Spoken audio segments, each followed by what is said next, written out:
Mastering the Art of Self-Love, 8 strategies that actually work. Are you tired of feeling like you're not good enough? Waking up every day feeling confident, content, and truly at peace with who you are is not impossible.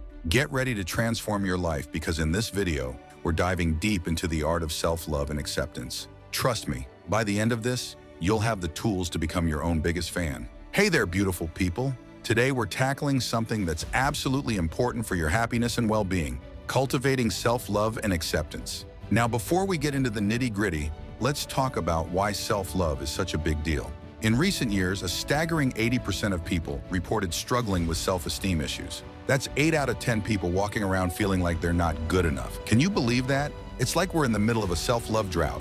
But here's the thing. Self-love isn't just about treating yourself to a spa day or buying a new wardrobe. We're talking about appreciating yourself emotionally, physically, and spiritually. It's about looking in the mirror and genuinely liking the person staring back at you. So why is this so important?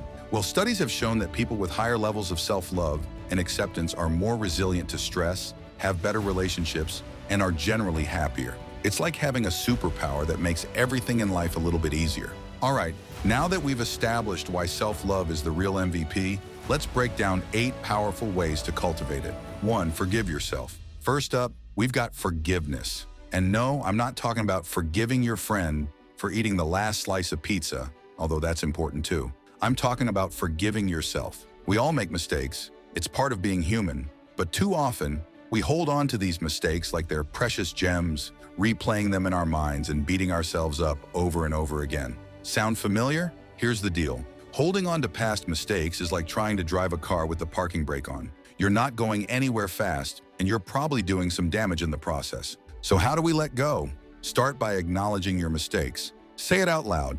I messed up, and that's okay. Then try to learn from what happened. Remember, forgiving yourself doesn't mean you're letting yourself off the hook. It means you're choosing to be kind to yourself and move forward.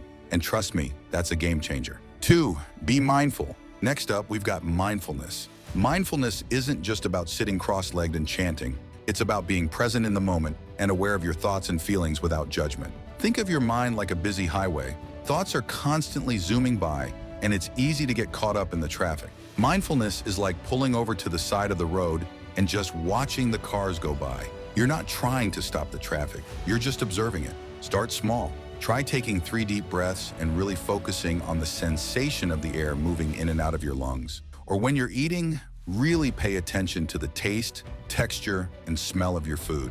These little moments of awareness can add up to big changes in how you perceive yourself and the world around you. 3. Act on what you need. Moving on to number 3, acting on what you need. This one's all about listening to yourself and taking action.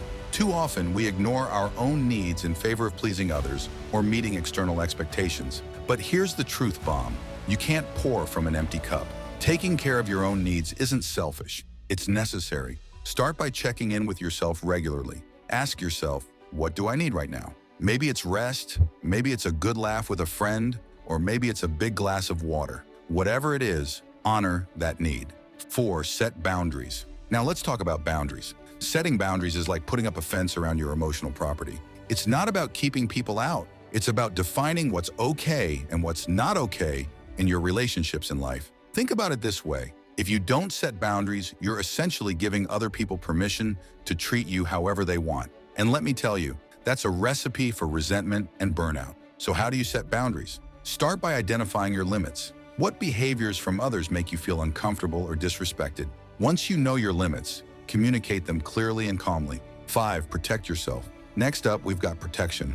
I'm talking about protecting your energy and your peace. In this age of constant connectivity and information overload, it's easy to get caught up in negativity. Whether it's doom scrolling on social media or getting sucked into toxic relationships, these negative influences can seriously impact your self-love journey. So how do you protect yourself? Start by being mindful of what you consume. If certain social media accounts make you feel bad about yourself, unfollow them. If watching the news before bed gives you anxiety, switch to reading a book instead. Also, pay attention to the people in your life. Are there some who consistently bring you down or drain your energy? It might be time to reevaluate those relationships. Remember, it's okay to distance yourself from people who don't support your growth and well-being. 6. Live intentionally. All right, let's talk about living intentionally. This is all about making conscious choices that align with your values and goals. Too often, we go through life on autopilot, making decisions based on habit or what we think we should do. But here's the thing. When you're not living intentionally, it's easy to end up in a place that doesn't feel authentic to who you are. So how do you start living more intentionally? Begin by getting clear on your values. What's really important to you? Is it creativity, family, personal growth? Once you know your values, use them as a compass for your decisions. Before making a choice, ask yourself, does this align with my values? Will this bring me closer to the person I want to be?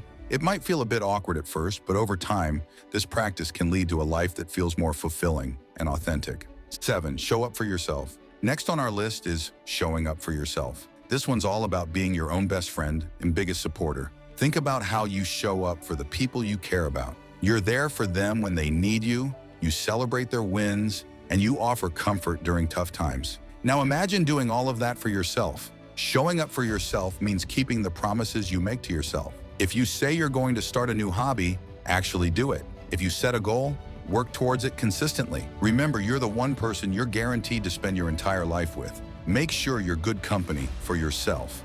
8. Practice self-care. Last but definitely not least, we've got self-care. Now, I know self-care has become a bit of a buzzword lately, often associated with bubble baths and face masks. And while those things can be great, true self-care goes much deeper. Self-care is about taking care of your physical, emotional, and mental health. It's about doing things that replenish your energy and make you feel good in a lasting way. This could mean different things for different people. Maybe for you, it's getting enough sleep, eating nutritious foods, or moving your body in ways that feel good. Maybe it's setting aside time for a hobby you love, or spending quality time with people who uplift you. The key is to make self-care a regular part of your routine, not just something you do when you're already stressed or burnt out. Think of it as maintenance for your well-being. The beautiful thing about self-love is that it's a positive feedback loop. The more you practice it, the better you feel about yourself, and the easier it becomes to keep practicing. So whether you're just starting your self-love journey or you're looking to deepen your practice, I hope these tips give you a solid foundation to build on. Remember, you are worthy of love and acceptance, especially from yourself. And that's it for today, folks. I hope this video has inspired you to show yourself some love and acceptance. If you found this helpful, don't forget to like, share, and subscribe for more videos on personal growth and well-being.